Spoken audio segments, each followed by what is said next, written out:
Chapter 3: How to Get Your Groove Back and Enjoy Life Again. What goes around may come around, but it never ends up exactly the same place. You ever notice? Like a record on a turntable, all it takes is one groove's difference, and the universe can be on into a whole nother song. Thomas Pynchon. The Matrix Control System. In many shamanic societies, to quote Gabrielle Roth, if you came to a medicine person complaining of being disheartened, dispirited, or depressed, they would ask one of four questions. When did you stop dancing? When did you stop singing? When did you stop being enchanted by stories?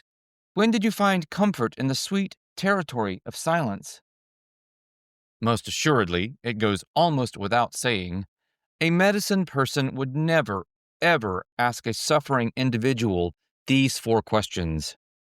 How's your 401k doing? Did you pay all your taxes this year? Have you accepted Jesus Christ as your Lord and Savior? Did you get the jab for that? Many, yours truly included, feel that not just a smattering of individuals, but practically the whole population shows signs of being disheartened, dispirited, or depressed.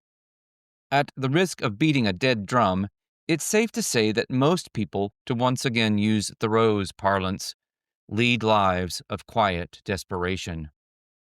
This sorry state of affairs is, in my humble opinion, absolutely on purpose.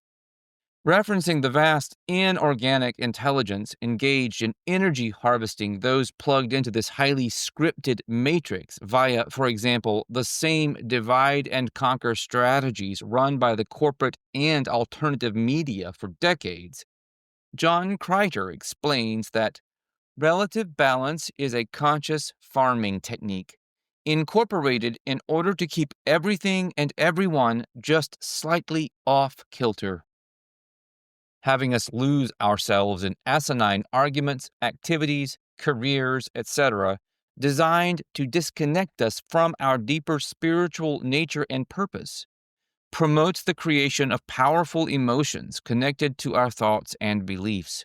In turn, our own externally elicited emotions help shape and direct the controlled chaos of the world.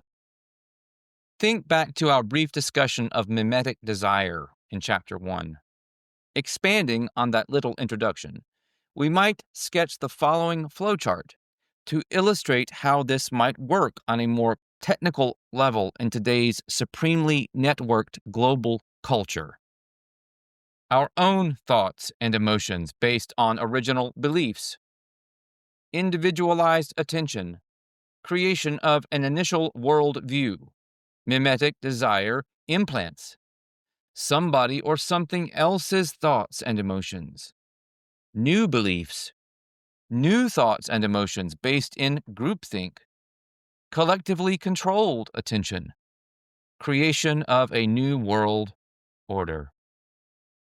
The result is that the inorganic intelligence calling the shots in this place uses people's own powerfully creative psyches to generate an energy farm, which we rather cavalierly call the world, to sustain itself. Truly, the masses, like thrashing, masochistic puppets controlled from above by emotional strings, are living in a hell of their own largely unconscious making. Yes, we're verging on a situation that reads a bit like science fiction here, but to many shamans, alchemists, and other psychonauts, the admittedly disturbing scenario I'm sketching is really just science fact. Consciousness researcher Tom Montalk addresses the nature of this construct in these explicit terms. What is the matrix? School or prison, depending on your chosen perspective. On the one hand, it is a hyper-dimensional teaching system, accelerating your rate of spiritual evolution by providing you with catalytic experiences in response to your thoughts, emotions, and spiritual composition. On the other hand, he continues, Many of these experiences manifest as predatory forces preying upon your weaknesses. Of course, the only way to prevent being manipulated by these forces is to discover, integrate, and transform your weaknesses into strengths, thereby indirectly accomplishing the higher purpose of the matrix, which is to help you transcend it. Like Kreiter, Montauk grasps the true character of our fake matrix. Both writers also understand the ultimate purpose of this crucible of intensity that in the world cult anew I called the game board, to push us to transmute ourselves from the absurd lead of rationality into the profound gold of magicality when alchemically exposed to the refiner's fire. That refiner, in my analogy, is the dragon, the guardian of the entrance to the cave of our shadow that I mentioned earlier while sharing some preparatory thoughts on the hero's journey.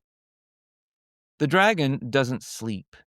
It doesn't need to because humanity provides it with a limitless source of energy. The creature's lidless eye, like Sauron's, is forever fixed on us, controlling, indeed, mimetically programming us with our every thought, emotion, and belief. That is, until we awaken ourselves from its spell by going inward on our way out of here. I'll have much more to say about the dragon a bit later, including what it really is, why it's here, and exactly how it does what it does. But for present purposes, Montauk does an excellent job of setting the stage. Addressing what I'm calling the dragon as a plurality, which as a Borg-like collective mind it certainly is, he writes that these predatory forces have their own agenda, which is to expand their power base and sustain themselves by feeding upon humanity's emotional energies, as well as keeping anyone from becoming aware enough to add destabilizing influences to the spiritual prison/farm they are running here on Earth. If Montauk's eloquent sermonette weren't enough already, here's the kicker. The sum total of their hyperdimensional manipulation system may be termed the matrix control system.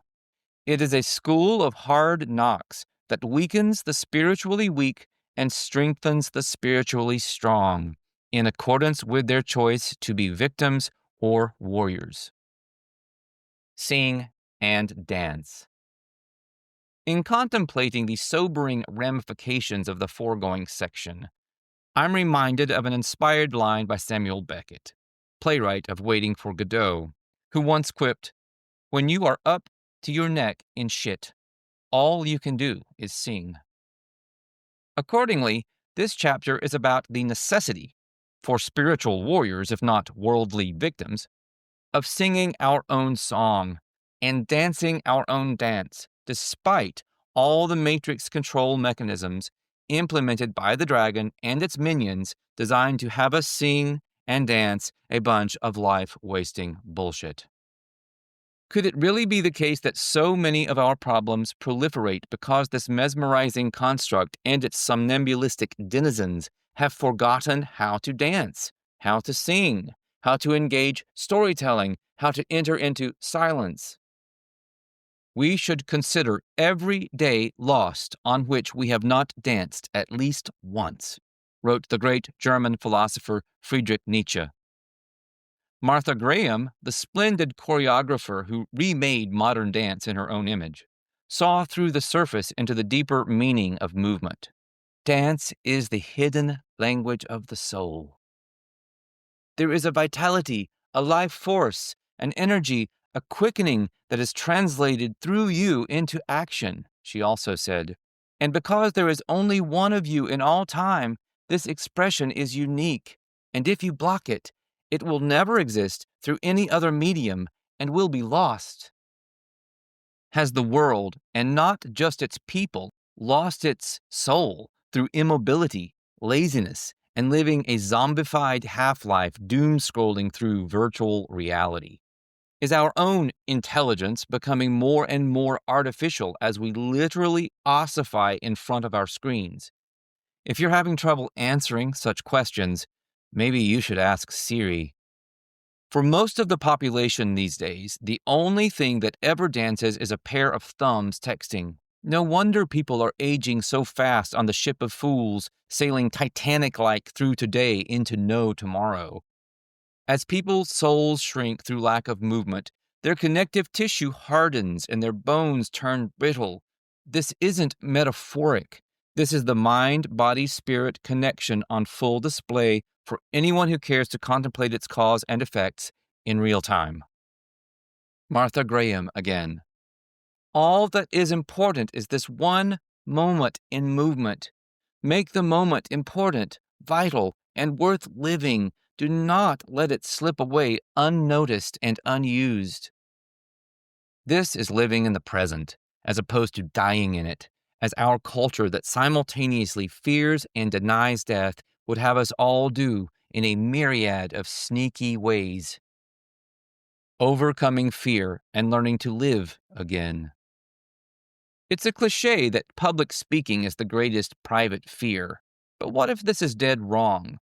What if public dancing, and by extension, being willing to dance courageously through life, is our greatest secret fear? You look ridiculous if you dance, said Gertrude Stein. You look ridiculous if you don't dance, so you might as well dance. Not that I'd ever care to see Gertrude Stein dancing, but she raises an important, if usually downplayed point.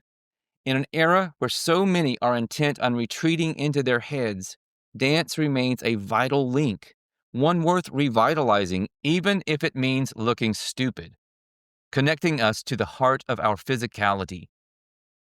In an extraordinary phenomenon of a book, The Courage to be Disliked, Japanese authors Ichiro Kishimi and Fumitake Koga have gone against the grain of today's groupthink narcissism by giving millions of readers permission to ignore the dragon's minions' control weapons of judging, guilting, and shaming. Your life is not something that someone gives you, they write in this provocative, modern-day Socratic dialogue, but something you choose yourself, and you are the one who decides how you live. Always bear in mind that the only person whose judgment matters is yourself. If you can learn to transform self-judgment into good judgment, aka wise circumspection, you've clearly shaken off some of the dragon's spell and already have one foot halfway out the door of this construct. As for dancing itself, to cite Paulo Coelho, author of the international sensation about self-discovery through following one's dreams, The Alchemist, it transforms everything, demands everything, and judges no one. The philosopher's soul dwells in his head. The poet's soul is in his heart, wrote Khalil Gibran, adding that the singer's soul lingers about his throat, but the soul of the dancer abides in all her body. To be or not to be? Is that really the question? Or should it be to dance or not to dance? Dancing is being in this quantum disco we call reality. So what does that make not dancing? Renowned spiritual author Hermann Hesse beautifully remarked this about the transcendent immanence of dancing. The sacred sense of beyond, of timelessness, of a world which had an eternal value and the substance of which was divine, had been given back to me today by this friend of mine who taught me dancing. Step out of your comfort zone. So how do we get our groove back when we've so obviously lost it, often individually and always collectively? The groove is so mysterious, wrote Linda Berry. We're born with it and we lose it, and the world seems to split apart before our eyes into stupid and cool. When we get it back, the world unifies around us, and both stupid and cool fall away. It seems simple enough to say, but perhaps a little harder to do. Harder, but well worth it in the end. Be willing to put in some sweat equity into a future worth living by moving your ass around. Your mind and heart will surely follow. The next thing you know, you'll be on your own hero's journey, zipping past the dragon into the cave of your shadow, and at some point, out into the infinitude of the dark sea of awareness. Or to put it another way, if you want your physical, mental, emotional, and eventually spiritual circumstances to transform completely, perhaps even beyond your wildest dreams, be willing to step out of your comfort zone onto the dance floor of your own mindfully chosen life.